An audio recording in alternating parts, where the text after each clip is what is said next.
Siri za Afrika.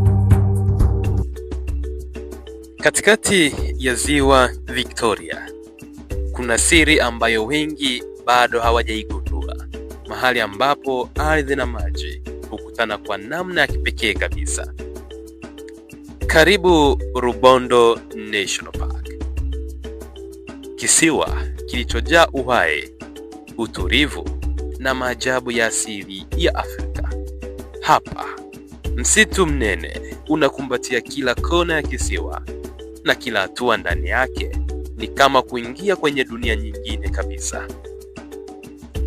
Ndani ya ukimya huu wa ajabu unaweza kukutana na viumbe adimu kama chimpanzee wanaoishi huru msituni, wakiruka kutoka tawi moja hadi tawi lingine kama walinzi wa kale wa msitu huu.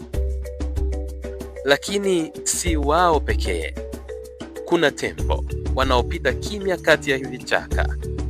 Kuna ndege wenye rangi za ajabu wanaoimba kama mziki wa asili, na kuna swara wanaokimbia kwa uhuru bila hofu yoyote. Kisiwa cha Rubondo si kisiwa cha kawaida. Ni mahali ambapo asili bado inaongea kwa sauti yake halisi bila kuvunjwa na ulimwengu wa kisasa. Usiku ukifika, anga linajaa nyota zisizo na mwisho, na sauti za msitu zinakuwa kama simulizi ya kale inayokuimbia hapa maisha bado ni safi. Lakini swali linabaki. Je, ni watu wangapi duniani wako tayari kuacha dunia ya kelele ili wagundue paradiso iliyofichwa kama kisiwa cha Rubondo? Tuambie kwenye comments.